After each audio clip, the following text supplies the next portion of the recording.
over-concentrated. And if that over-concentration unduly burdens what are defined as innocent third parties, right? That's the criteria. I didn't develop it. That was developed by the federal government. That comes out of law, all right? And so what do we find? If we look at, and there was a lot of complaints on the other side about trucking and hauling. What do we find? The percent of DBE contractors in the trucking and hauling industry is 37%. They represent 37% of the available firms, DBEs, in trucking and hauling. What did they receive? They received 75.3% of all the awards in trucking and hauling. Okay. What about MBEs? Certified MBEs in the state program represented 24%. They received 47% of the awards in trucking and hauling. WBEs represented 15%. They got 33% of the awards. All right. What do we got going on? It's clear that we got a lot of work going on in trucking and hauling. All right. That needs to be looked at. All right.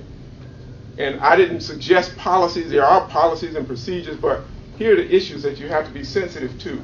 So we get a lot of utilization in trucking and hauling. Come from a number of reasons. You know, a prime contract that say, okay, well, I got to meet the goal. I'm going to meet it over here in trucking and hauling, right? And they just constantly meet the goal in trucking and hauling. Right? Minority contractors might say, well, I want to get work, and the only work I can get is in trucking and hauling. So what am I going to do? I'm going to stay in trucking and hauling. Okay. So now that.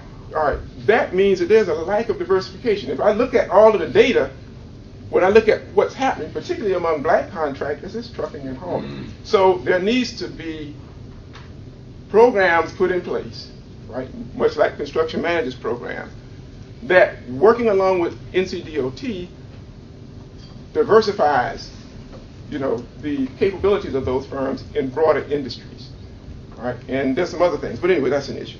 All right, so anyway, let me just then end by saying that that's kind of what we laid out in the study. You know, I tried to let the study reflect the facts as, you know, as plainly as possible without me being in it. And if I found something that warranted further investigation, I tried to investigate it. And my philosophy and my value system has always been influenced by a quote from W.E.B. Du Bois, who said, I know how to remain silent in 7 different languages, but if I speak, the only language I know is the truth. And what I've tried to do is let that study reflect that without any biases on my part or the biases of NCDOT or other contractors as accurately as possible. And I trust that I've done that, and I am more than willing to look at and address and adjust any aspects of that study that anyone in here feel are not consistent with what you know to be the case in reality. But again, I thank you for the opportunity.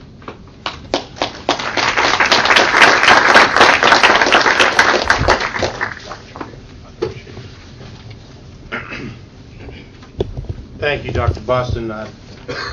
We appreciate all the hard work, and we look forward to continuing to work with you as we try to implement some of your recommendations. I think the bottom line to all this is we've made some progress, but we've still got to make more, and we want to work with you in this room and others to keep on that path.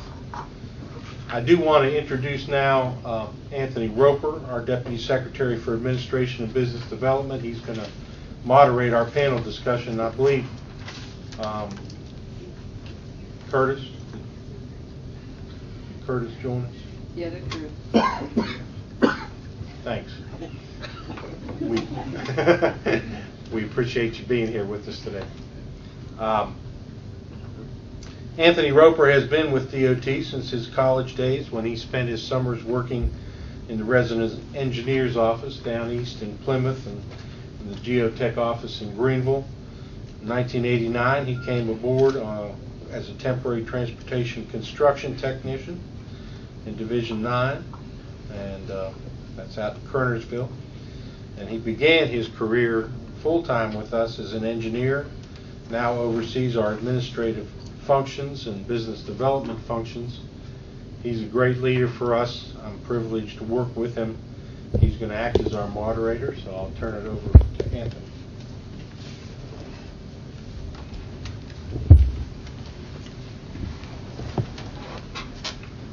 The boss always knows more than you know. I didn't know he was going to say all that. Working in Kernersville and all those things in Plymouth and those things. Thank you, Dr. Boston. Thank you, panelists, and I think the secretary introduced those earlier. And what we want to do is sort of open up the discussion with them. We have some questions that sort of be conversation starters, and we want to give them a chance, each of the panelists, to react to these questions. I want to start, and we'll start right here with Andrea, because I know if I don't, she'll get me later. So the first question for Ms. Harris and all the panelists would be, after hearing Dr. Boston's review of the study, what's your overall impressions of how the study was conducted, and how useful do you find the data that he's presented to us today? Just basically the overall impressions of the study, Ms. Harris. I would get you with it, period. Just because, it's fun.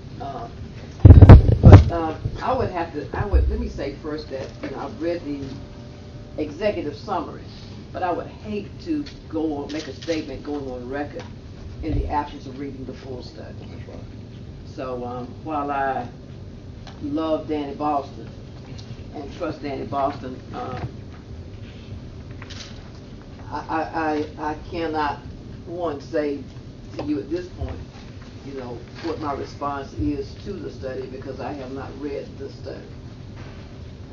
Going on what I've heard today,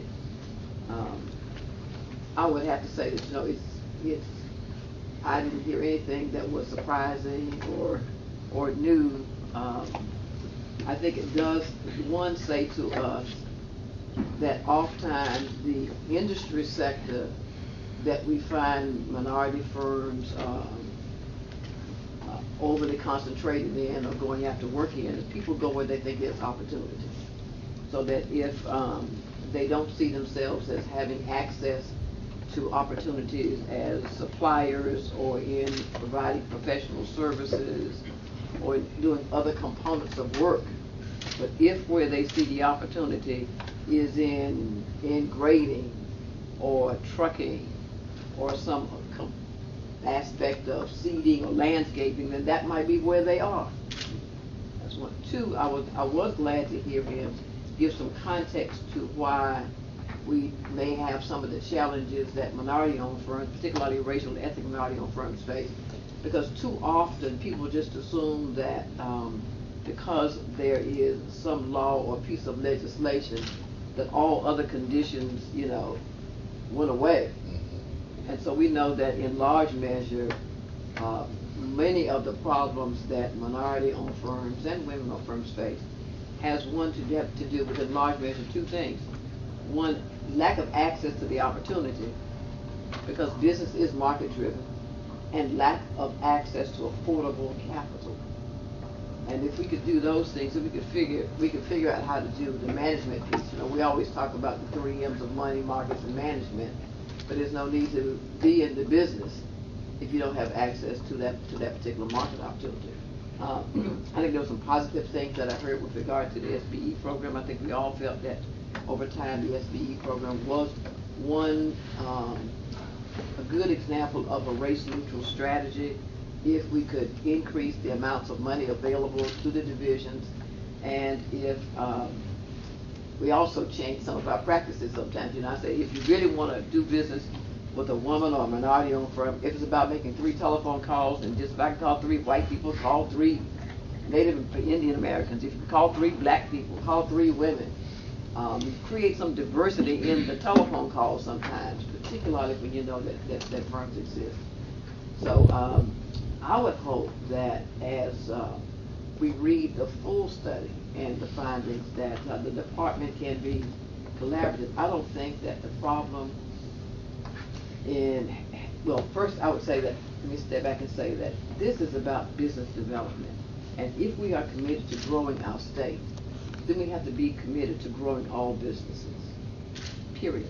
And understanding the unique and peculiar challenges faced by some populations in our state.